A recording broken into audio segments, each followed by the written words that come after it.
Salam hangat buat seluruh rekan-rekan petani walet yang ada di kawasan Asia Tenggara dan Indonesia pada khususnya. Kembali bersama saya, Dedi Arci. Pertama-tama saya ingin mengucapkan terima kasih buat teman-teman yang sudah mensubscribe channel ini dan selalu setia mengikuti video-video atau info-info saya melalui channel ini.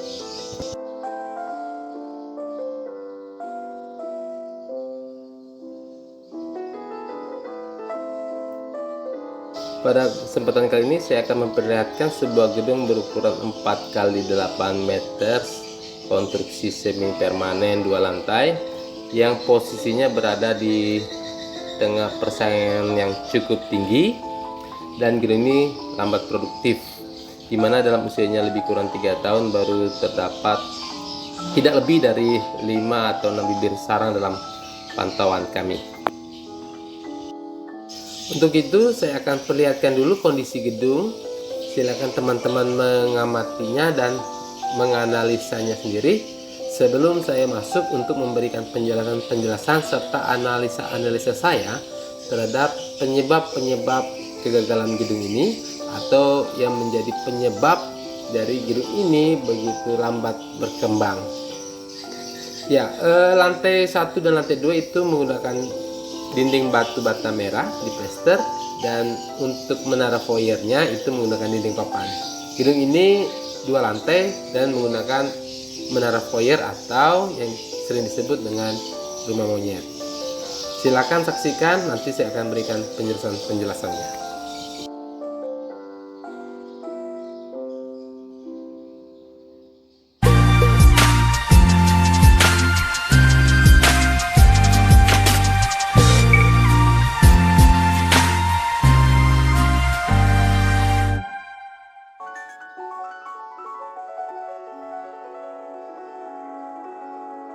Ya, silakan teman-teman analisa dulu. Saat ini saya berada di lantai 2. Posisi LMB ada tuh tertarik di situ.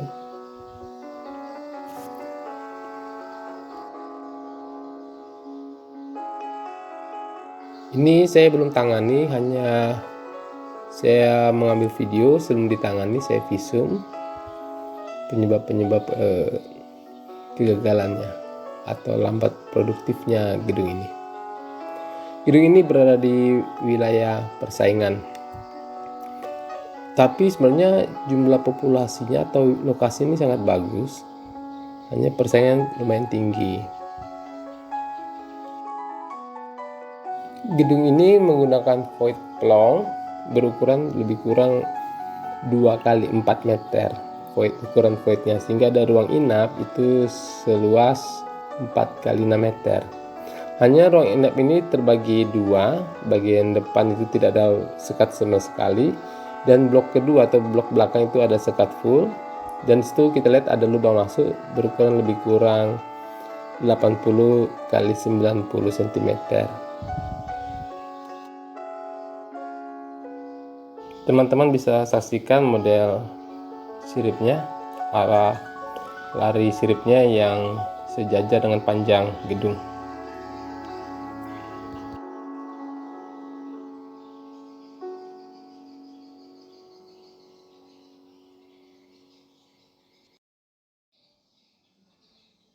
Nah, di situ kita lihat ada tangga, tapi ini tangga sebenarnya untuk naik ke plafon saja agar ada akses untuk menuju LMB.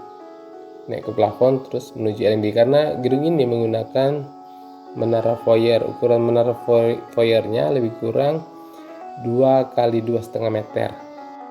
Maksud saya 2x4 meter dengan ketinggian 2,5 meter untuk menara foyernya.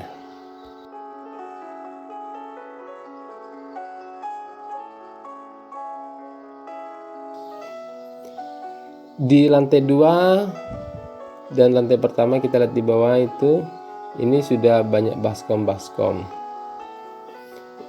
untuk meningkatkan kelembapan di dalam gedung.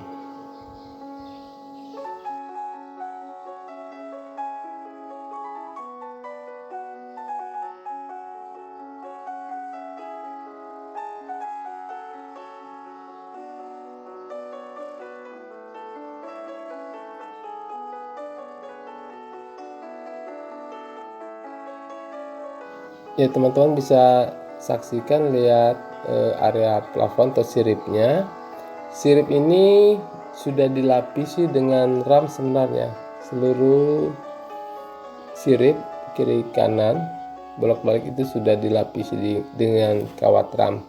Di situ kita lihat ada juga pemilik berusaha bagaimana agar wallet mau menginap, ada kawat ram, ada juga di situ bakul atau penutup hidangan untuk nasi, dengan maksud agar walet mungkin mau bertengger dan bersarang di situ.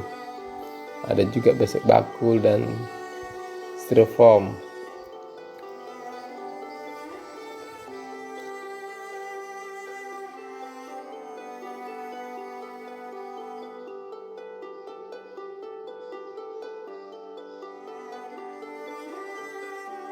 Ya, selanjutnya kita ke lantai dasar, tapi sebelumnya saya akan coba sket tata ruang di lantai 2 serta model siripnya.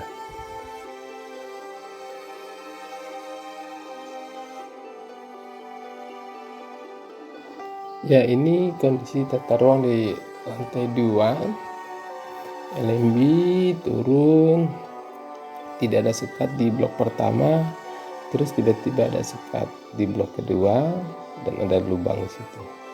Siripnya seperti ini. Siripnya yang di area dekat dengan void tanpa sekat itu tepat posisi seperti itu, tetapi ketika masuk ke blok kedua model siripnya melintang seperti ini.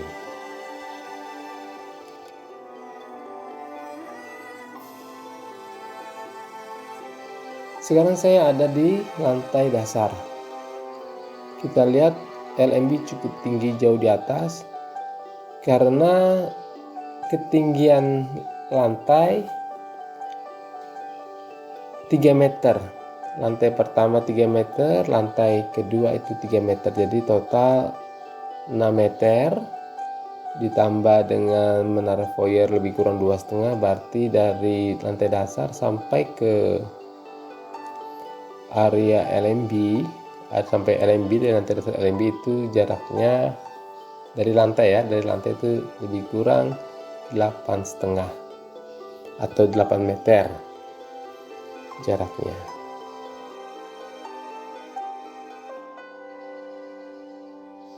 Sama halnya di lantai dasar, di blok terbagi atas 2 blok. Blok pertama itu tidak ada sekat.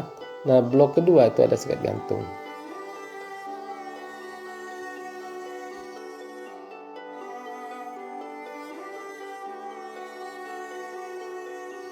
Sekarang kita perhatikan area siripnya. Kita lihat di situ ada, itu sebenarnya untuk wadah telur yang dijadikan lapisan di sirip. Maksud dari pemilik adalah ini sebuah uji coba. Siapa tahu, katanya walet mau bertengger atau bersang di situ, dan memang tidak ada tanda-tanda walet yang bertengger, apalagi membuat polesan di bekas wadah telur tadi.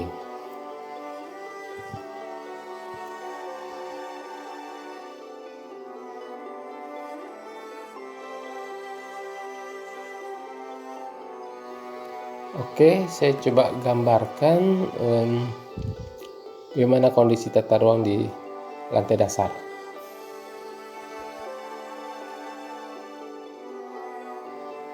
Ya, ini kondisi di lantai dasar, tata ruangnya seperti ini. Kita bisa lihat ada sekat gantung di situ di tengah-tengah ruang inap yang membagi blok ruang inapnya, serta model siripnya itu memanjang mengikuti badan gedung, mengikuti panjang gedung walet ini.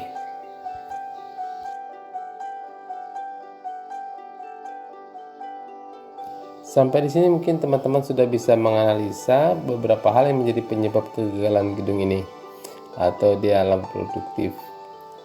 Sesuai atau seperti tutorial saya sebelumnya, saya sebenarnya sudah menjelaskan faktor-faktor yang bisa menyebabkan kegagalan gedung, yang bisa mempengaruhi perkembangan gedung.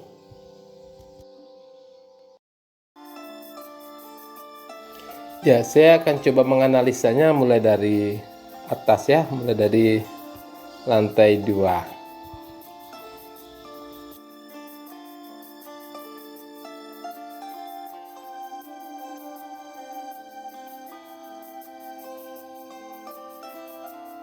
Ya, kita mulai dari lantai 2. Teman-teman bisa melihat posisi LMB-nya.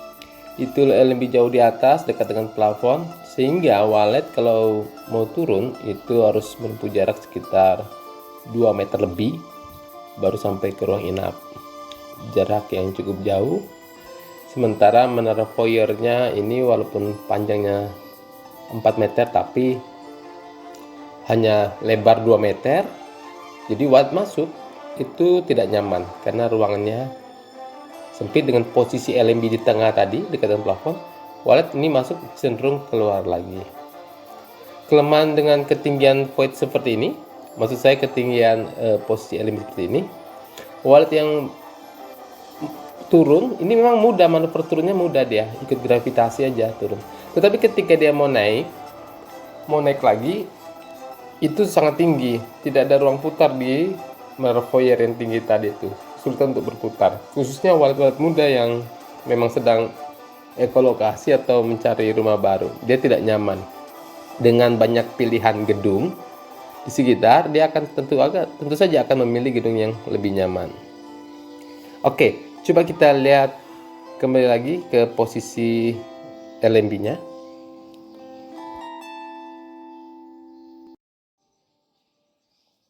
Nah, di sini teman-teman bisa melihat posisi LMB yang cukup tinggi, walet mudah masuk, mudah manuver turun, mudah menjangkau ruang inap, akan tetapi kesulitan ketika harus keluar, khususnya untuk walet-walet muda yang memang masih belajar terbang. Sehingga dengan di wilayah yang persaingan cukup tinggi, banyak pilihan gedung, tentu saja walet akan lebih memilih gedung yang nyaman buat dia masuk, nyaman dia untuk bergerak dan kembali keluar.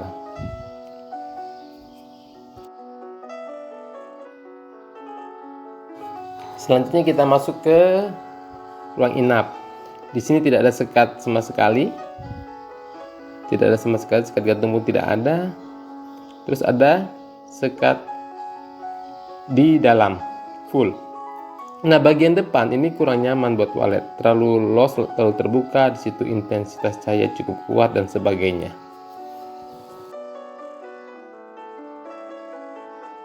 Sementara untuk blok kedua atau di bagian belakang, ini walet harus menembus dulu lubang selebar 90 kali lebih kurang 90 kali 70 cm ini, baru bisa masuk ke blok kedua. Di sini juga tidak ada suara tarik sama sekali. Ya. Dan ini menyebabkan gedung ini kurang nyaman bagi walet. Di blok pertama itu dia kurang aman karena di situ tidak ada sekat sama sekali, angin cukup kuat, intensitas cahaya cukup kuat, walet tidak merasakan keamanan di situ. Sementara blok kedua ini ruangannya memang membuat walet rasa aman, akan tetapi tidak nyaman untuk menembus blok kedua. Dia tidak dipermudah untuk masuk ke blok kedua karena lubang yang kecil tadi, tidak ada pemandunya. Nah, untuk siripnya ini walaupun sudah dikasih dengan pelapis kawat aluminium, tapi jenisnya yang kurang tepat menurut saya. Jenis dari ram kawatnya yang kurang tepat dan cara pemasangannya yang kurang tepat. Sehingga walaupun ada ram kawat, walet tetap kesulitan untuk bertengger di ram kawat tersebut.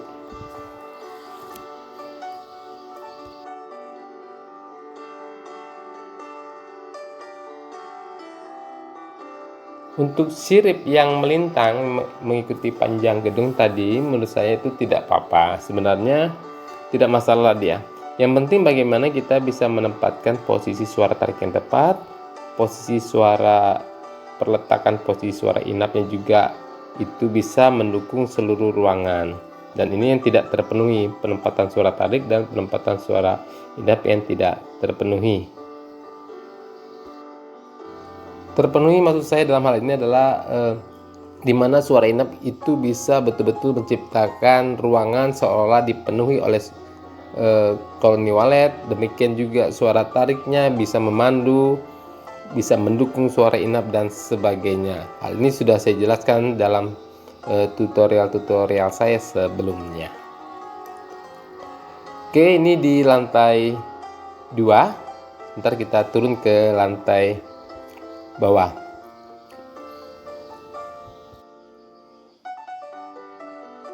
Ya, ini di lantai dasar. Jadi ini alat bantu media bekas tempat wadah telur ini harus dibuang saja, tidak perlu, cukup dengan menggunakan pelapis. Kita lihat di situ juga ada pelapis dengan lembaran basic, ini boleh tetap dipertahankan, tetapi kawat-kawat ram aluminium ini saya suruh lapis kembali dengan potongan-potongan kardus. Ya, jadi kalau dari tata ruang ini hampir sama juga dengan di kondisi di lantai 2. Ini walet kurang nyaman berada ketika masuk sampai ke ruang inap lantai dasar ini walet juga kurang nyaman berada di ruang inapnya. Semua faktor yang mendukung untuk kenyamanan dan rasa aman walet ini tidak terpenuhi, sehingga ini juga yang menyebabkan gedung ini lambat produktif.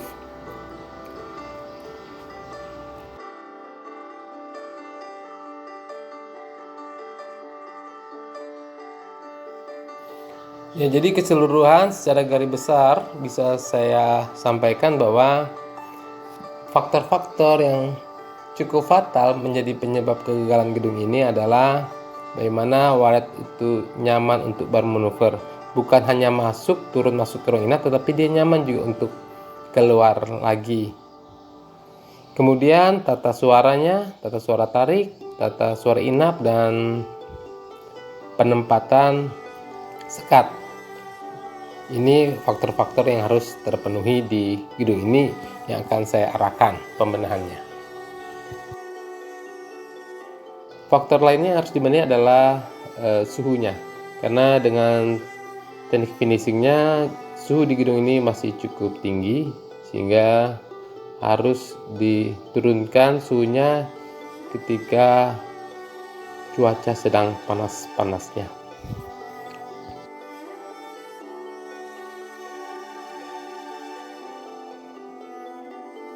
Ya, sampai di sini pertemuan kita kali ini.